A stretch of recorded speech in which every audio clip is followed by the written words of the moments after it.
नमस्कार दोस्तों, online classes में आपका एक बार फिर स्वागत है। आज जो हमारा टॉपिक चलेगा वो भारतीय संविधान की क्या क्या विशेषताएं हैं, भारतीय संविधान में क्या चीज वर्णित है उसके बारे में हम विशेषताओं की बात करेंगे। आज भारतीय संविधान को हम पढ़ चुके हैं, तो आज हम देखेंगे भारतीय संविधान की विशेषताएं। देखिए, टॉपिक है हमारा भारतीय संविधान की विशेषताएं।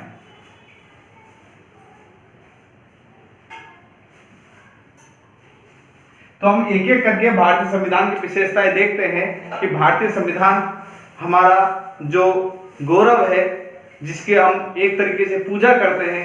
भारतीय संविधान में क्या क्या विशेषताएं, किन किन चीजों को शामिल किया गया है। तो हम पहली बात करते हैं तो भारतीय संविधान के अंदर गणतंत्रीय व्यवस्था की गई है। तो पहली बात है, भारतीय संविधान में क्या की गई है? गणतंत्रीय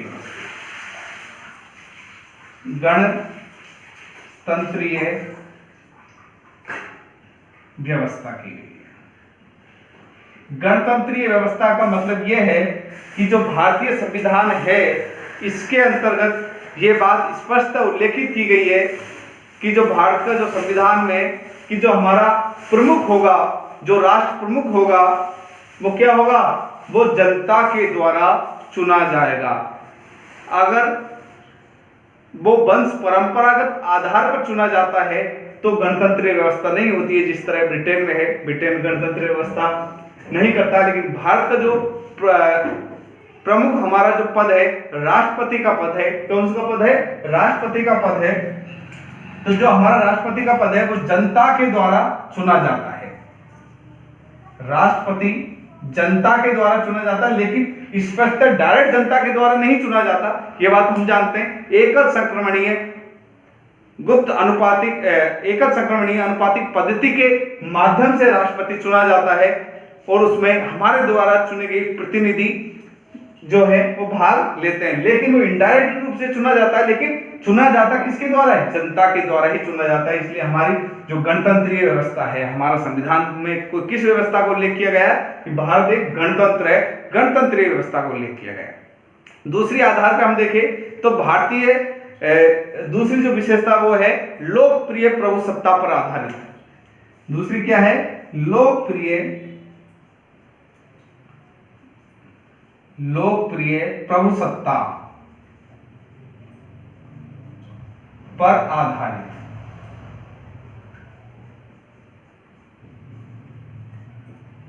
लोकप्रिय प्रभुसत्ता पर आधारित का क्या तात्पर्य है? इसका तात्पर्य है कि जो भारत है का जो संविधान है, उसमें जो प्रभुसत्ता है वो किसकी है? जनता की। जनता ही प्रमुख है, जनता ही सर्वोच्च है।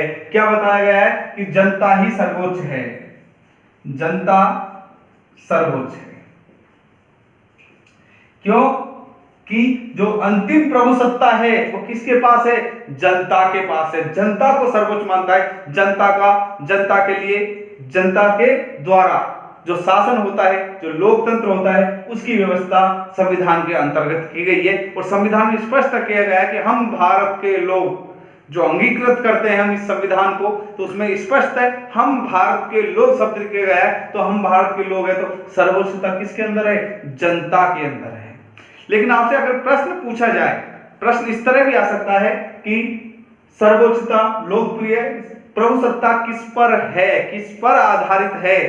तो इस बात का ध्यान रखना कि बहुत बार जनता ऑप्शन में नहीं होता है तो संविधान ऑप्शन में होता है। तो हमें संविधान आंसर लिखना है, क्योंकि संविधान भी सर्वोच्च है, लेकिन जहां जनता आ गई तो वहां जनता सर्वोच्च है, और जहां जनता शब्द का उपयोग नहीं किया गया है वहां संविधान सर्वोच्च का उपयोग किया गया है। तो हम संविधान को सर्वोच्च मानते हैं। तो इस बात का विशेष ध्यान रखना। और संविधान किसके द्वारा बनाया गया है? जनता के द्वारा।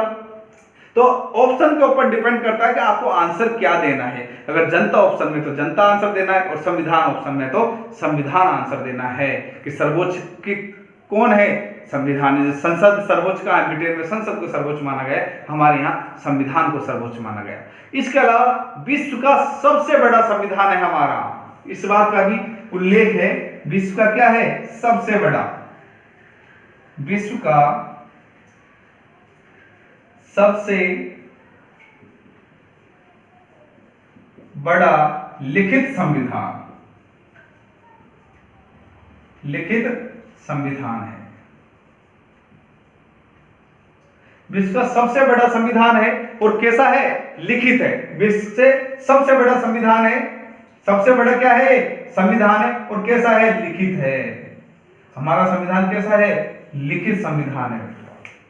सबसे बड़ा संविधान वो कैसा है? लिखित है। अब लिखित संविधान सबसे बड़ा है क्यों है? क्योंकि इसके अंदर क्या बात को उल्लेख किया गया है? तो हम कह सकते हैं भारत का जो है सबसे बड़ा लिखित संविधान है, लिखित संविधान है भारत का और सबसे बड़ा है। और क्या है? सबसे बड़ा है।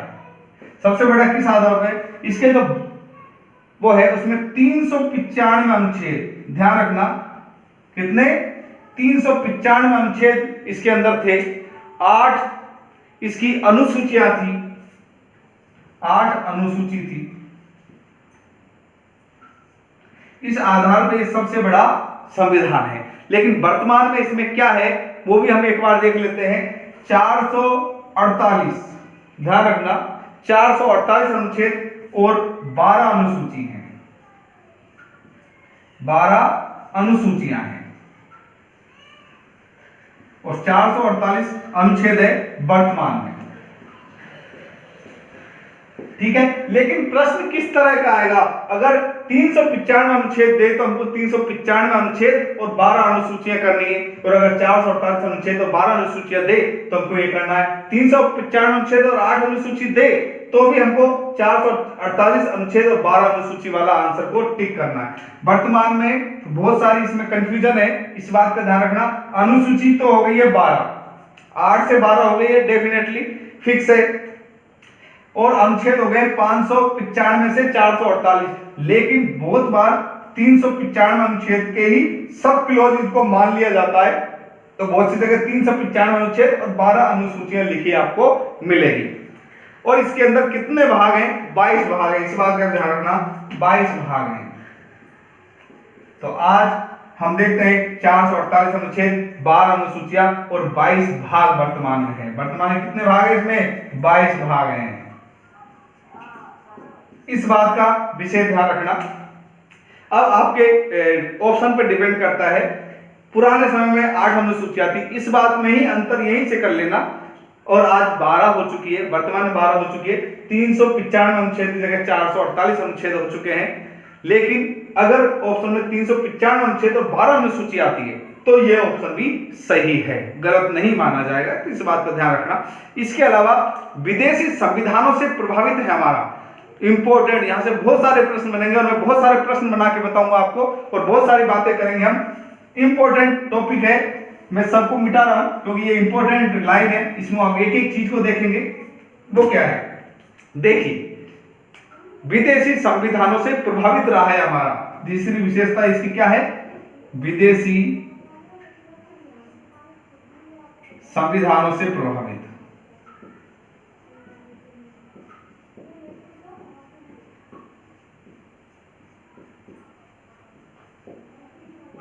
अब किस तरह प्रभावित रहा है विदेशी संविधानों से, हम उनकी बात करते हैं। तो विदेशी संविधानों में क्या क्या चीजें आती है उनकी हम बात करते हैं। यहां पर एक एक चीज को लेके आएंगे। ब्रिटेन, पहली बात कर रहे हैं हम ब्रिटेन।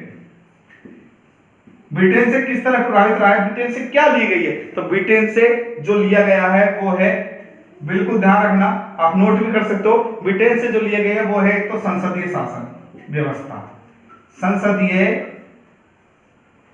शासन।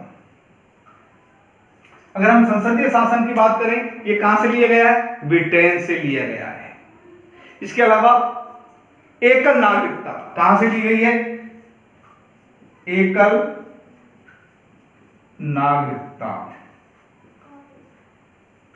जो ली गई है वो भी हमने ब्रिटेन से उधार ली है। और कानून की प्रक्रिया की बात करें हम, कानून प्रक्रिया ये भी कहां से ली गई है? ब्रिटेन से ली गई है। तो हमने विदेशी संविधानों से प्रभावित है हमारा संविधान, इस आधार पर हम कह सकते हैं कि ब्रिटेन से संसदीय शासन व्यवस्था, एकल नागरिकता और कानून प्रक्रिया ली गई है। अब बात करते हैं हम यूएसए से। यूएसए से क्या क्या चीजें ली गई है, यूएसए की बात कर लेते हैं। देखिए यूएसए, यूएसए। इससे क्या क्या चीजें ली गई हैं इनकी ओर ध्यान देते हैं कि यूएसए से क्या क्या लिया है। तो हम देखते हैं कि राष्ट्रपति और उपराष्ट्रपति का जो पद है वो हमने कहां से लिया है, यूएसए से लिया है। क्या, राष्ट्रपति, उपराष्ट्रपति, इसके अलावा और क्या लिया है यूएसए से हमने, तो यूएसए से मौलिक अधिकार लिए। ध्यान रखना, इंपॉर्टेंट प्रश्न यहां से बनता है, कौन से अधिकार लिए हैं, मौलिक अधिकार लिए हैं, मौलिक अधिकार। इसके अलावा यूएसए से क्या लिया है हमने, तो हम बात करते हैं कि यूएसए से हमने जनहित याचिका और न्यायिक पुनर्वलोकन लिया है। क्या, जनहित याचिका, जो जनहित याचिका लगाई जाती है वो भी कहां से लिया गया है, ये सिद्धांत, ये चीजें कहां से ली गई है, यूएसए से ली गई है, जनहित याचिका। और न्यायिक पुनरावलोकन, जानते हो आप, अनुच्छेद 13 आपने अच्छे से पढ़ा होगा, उसमें भी ये चीज है, न्यायिक पुनरावलोकन। अगर हम इसकी बात करें तो ये भी वहां से ली गई है। अनुच्छेद 52 के तहत हम ये देखते हैं, अनुच्छेद 63 राष्ट्रपति पद की बात करते हैं, अनुच्छेद 63 के तहत हम उपराष्ट्रपति देखते हैं, मौलिक अधिकार देखते हैं, अनुच्छेद हम देखते हैं जिसमें मौलिक अधिकार दे रखे हैं 35 तक, 12 से 35 हम जब देखते हैं जनहित याचिका की, और 13 में न्यायिक पुनर्वलोकन, ये अनुच्छेदों के आधार पर भी आप याद कर सकते हो। तो ये कहां से लिए गए हैं, यूएसए से लिए गए हैं। इसके अलावा राष्ट्रपति की आपातकालीन शक्तियों की अगर हम बात करें वो कहां से ली गई है, बिल्कुल याद होगा आपको, बीमर संविधान, बीमर कहा जाता है जर्मनी के संविधान को, बीमर भी कहते हैं, कुछ लोग बाइमर कहते हैं, ध्यान रखना। लेकिन राष्ट्रपति की जो आपातकालीन शक्तियां हैं वो कहां से ली गई है, जर्मनी से ली गई है। कहां से, जर्मनी से। क्या ली गई है, राष्ट्रपति की आपातकालीन शक्तियां, राष्ट्रपति की आपातकालीन शक्तियां, ठीक है। तीसरा पॉइंट चल रहा है, मैं आपको बता रहा हूं, आपके देख लेना और क्या क्या चीजें हैं। इसके अलावा कनाडा, कनाडा की बात करें, जर्मनी से राष्ट्रपति की आपातकालीन शक्ति ली गई है, कनाडा से हमने संघात्मक व्यवस्था ली है। कनाडा से क्या ली है, संघात्मक व्यवस्था ली है। कनाडा की बात कर लेते हैं, कनाडा, यहां से क्या लिया हमने, कनाडा से संघात्मक व्यवस्था। जो हम कहते हैं कि भारत एक संघात्मक है, संघात्मक व्यवस्था की बात करते हैं, तो ये हमने कहां से लिए, ये कहां से लिए, कनाडा से लिए। इसके अलावा अपशिष्ट विषयों की बात करें, हमने 7वीं अनुसूची देखी, आपको बता दूं 7वीं अनुसूची में क्या है, 7वीं अनुसूची की बात करते हैं हम, तो इसमें जो विषय हैं उनको केंद्र सूची, राज्य सूची और समवर्ती सूची। कौन सी, समवर्ती सूची। 3 सूचियों में, केंद्र सूची, राज्य सूची, समवर्ती सूची में बांट रखा है। कुछ विषय केंद्र सूची को है, कुछ राज्य सूची को है, और जिस पर दोनों कानून बना सकती है वो समवर्ती सूची को। और अगर कुछ चीजें बच जाती हैं, कुछ विषय बच जाते हैं, उन्हें अपशिष्ट विषय कहते हैं, उस पर कानून बनाने का अधिकार किसको है, केंद्र को है। तो ये अपशिष्ट विषयों से संबंधित जो बात आई है वो कहां से ली गई है, वो कनाडा से ली गई है। इस बात का भी आपको विशेष ध्यान रखना है। और अभी मैं बात कर रहा था समवर्ती सूची, ये कहां से ली गई है, जो समवर्ती सूची है ये ऑस्ट्रेलिया के संविधान से ली गई है। समवर्ती सूची कहां से ली गई है, ऑस्ट्रेलिया के संविधान से समवर्ती सूची ली गई है। इसके अलावा और हम बात करें तो फ्रांस की बात कर सकते हैं। गणतंत्रीय जो व्यवस्था की हमने बात की थी शुरुआत में कि भारत एक गणतंत्रीय व्यवस्था है, जो गणतंत्रीय व्यवस्था ये फ्रांस से ली गई है। इसके अलावा हम बात करें स्वतंत्रता की, समानता की, बंधुत्व के जो शब्द इस्तेमाल किए गए हैं प्रस्तावना के अंदर, ये बहुत अच्छा प्रश्न बन सकता है। स्वतंत्रता, समानता और बंधुता, जो ये शब्द लिए गए हैं ये कहां से लिए गए हैं, फ्रांस के संविधान से लिए गए हैं। जो ये शब्द कहां है, प्रस्तावना में। भारत की जो प्रस्तावना बनाई गई है उसमें स्वतंत्रता, समानता और बंधुता, ये शब्दों का प्रयोग किया गया है। और ये कहां से लिए गए हैं शब्द, फ्रांस से लिए गए। इस बात का भी आपको विशेष ध्यान रखना है, ये सब कहां से लिए गए? फ्रांस के संविधान से लिए गए। इसके अलावा हम बात करते हैं दक्षिणी अफ्रीका के संविधान से, तो वहां से हमने अनुच्छेद 368 आपने सुना होगा, संविधान संशोधन की जो शक्ति है, जो संविधान संशोधन की जो व्यवस्था है, वो हमने कहां से लिए? दक्षिणी अफ्रीका के संविधान से लिए। तो वो भी आप ध्यान रखना। दक्षिणी अफ्रीका की बात कर लेते हैं। दक्षिणी अफ्रीका तो क्या है? संविधान संशोधन, संविधान संशोधन ये कहां से लिया गया है? अनुच्छेद 368 के तहत जो हम करते हैं अनुच्छेद, और ये है, ये प्रस्तावना में वर्णित है। इस बात की मैं आपको बता चुका हूं। एक एक चीज को खुल करके कहां से भी प्रश्न आए आपको करना है, सब चीजें मैं आपको खुल के बता रहा हूं। चाहे ये कंपटीशन लेवल के लिए आपके लिए बहुत ही फायदेमंद है। एजुकेशन लाइन में तो आप देख रहे हो कि बीएड है, चाहे आप ग्रेजुएशन की तैयारी कर रहे हो उसमें तो ये आपका टॉपिक है ही है। साथ में कंपटीशन लेवल के हिसाब से मैं आपको इसमें एक एक चीजें बता रहा हूं। चाहे कोई सा कंपटीशन हो, रीट का हो, पटवारी का हो, ग्राम सेवक का हो, आरएस का हो, सब में इस तरह के प्रश्न पूछे जाते हैं कि फ्रांस के स्वतंत्रता, बंधुता, समानता, ये सब कहां है? जो प्रस्तावना में वर्णित है, और ये सब कहां से लिए गए हैं? फ्रांस से लिए गए हैं। संविधान संशोधन कहां से लिया गया? दक्षिणी अफ्रीका से लिया गया। इसके अलावा रूस से क्या लिए गए? हमारे रूस की अगर हम बात करें तो मूल जो हमारे कर्तव्य हैं, मौलिक कर्तव्यों की हम बात करें या मूल कर्तव्यों की बात करें तो सोवियत संघ रूस से लिए गए हैं। सोवियत संघ से क्या लिए गए हैं? सोवियत संघ रूस से मूल कर्तव्य। आप जानते हो जो मूल कर्तव्य हैं वो मूल संविधान में 10 थे। 10 मूल कर्तव्यों की बात की गई और ये 42वें संविधान संशोधन 1976 में जोड़े गए। 42वें संविधान जो संशोधन हुआ था 1976 में। कब हुआ था? 1976 में। ध्यान रखना, 1976 में 42वां संविधान संशोधन हुआ। उसमें कितने मूल कर्तव्य थे? 10 थे। इसमें एक को जोड़कर अब कितने हो गए? 11। अब कितने हो गए? 11 हो गए। ये 2002 में ये जोड़ा 86वां संविधान संशोधन के द्वारा, 86वां संविधान के द्वारा 2002 में हुआ है ना। इसमें कितने हो गए मूल कर्तव्य? 11 हो गए। ये कहां से लिए गए हैं? ये सोवियत संघ रूस से लिए गए हैं। इस बात को भी आपको ध्यान रखना है। इसके अलावा और कौन सी बात है जो आपको ध्यान रखनी होगी? तो हमने ये देखा, ये जितनी भी चीजें ये कहां से उधार ली गई है? विदेशों से ली गई है। इसलिए इसको क्या कहा जाता है? विदेशी संविधानों से ये प्रभावित है। तीसरा पॉइंट आपको अच्छे से समझ में आया होगा और इससे बहुत सारे प्रश्न बनते हैं, बिल्कुल देखने की बात है। इसके अलावा हम चौथे पॉइंट के ऊपर चलते हैं। अब वापिस चौथा पॉइंट क्या कहता है? हम चौथे पॉइंट की बात करें तो संसदीय शासन व्यवस्था। हमारे यहाँ कौन सी व्यवस्था अपनाई गई है संविधान के अनुसार? संसदीय शासन व्यवस्था। एक विशेषता क्या है हमारी? संसदीय शासन व्यवस्था। अब संसदीय शासन व्यवस्था में क्या होता है ये मैं आपको बता चुका हूं, लेकिन एक बार फिर आपको कंफर्म कर देता हूं आपको क्या लिखना है इसके अंदर। तो देखिए, अनुच्छेद 79 संसद की बात करता है और कहता है संसद 3 चीजों से मिलकर बनी है: लोकसभा, राज्यसभा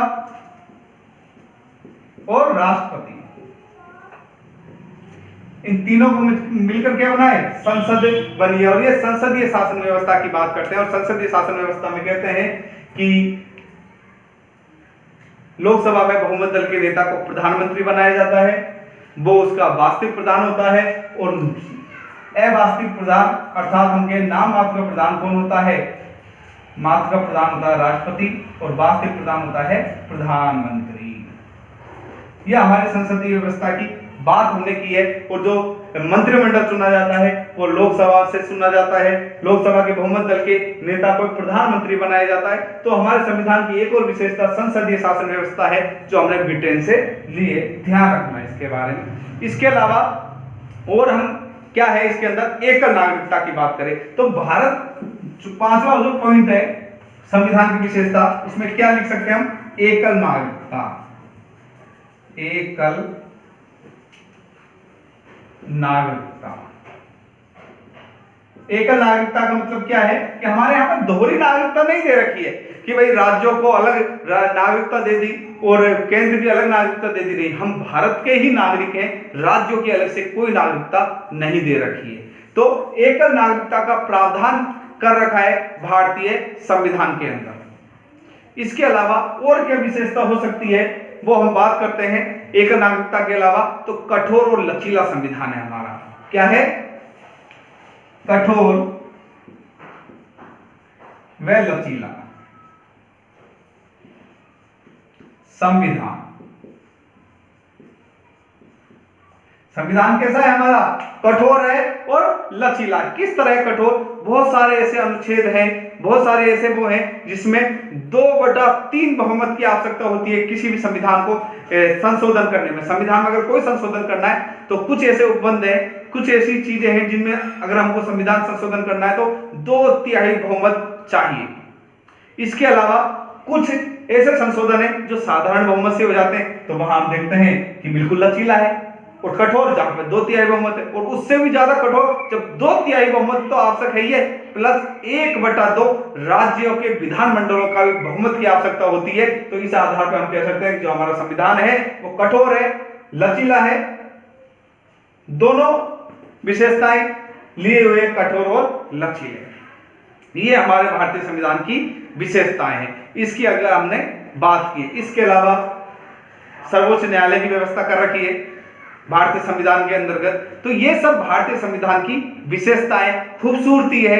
भारतीय संविधान की वो खूबसूरती है, एक ऐसा संविधान बनाया गया, एक ऐसी विशेषता लिए हुए संविधान है, ऐसा लगता है जैसे एक गार्डन में अनेकों फूल खिले हों और उन फूलों को सजाकर एक ऐसा गुलदस्ता बनाया हुआ है जो सबको प्रिय लगता है। हमने अलग अलग संविधानों से बटोर कर अच्छी अच्छी चीजों को हमने इकट्ठा किया है। तो हम कह सकते हैं कि जो भारतीय संविधान है वो एक इस तरह का गुलदस्ता है जिसमें अनेकों प्रकार के, अनेकों कलर के फूल लगे हुए। जो चीजें हमें पसंद आई वो हमने अलग अलग संविधानों से ली है और एक ऐसे गुलदस्ते का निर्माण किया है जो सबको प्रिय लगता है, जिसमें अलग अलग प्रकार के कलर, अलग अलग प्रकार के रंग मौजूद है, अलग अलग प्रकार की साइज के हम फूल देखते हैं। हम कहने का मतलब ये है कि जो हमारा संविधान इतना खूबसूरत है कि जिसमें हमने सभी पूरी दुनिया की खूबसूरती की जो अच्छी अच्छी चीजें हैं उनको एक साथ संजो करके रख दिया है। और हमारा भारतीय संविधान है जो जनता के द्वारा बनाया गया है, सर्वोच्च है। इसके साथ ही आज का हमारे टॉपिक पूरा होता है। कल फिर मिलेंगे नए टॉपिक के साथ, तब तक के लिए धन्यवाद। जय हिंद।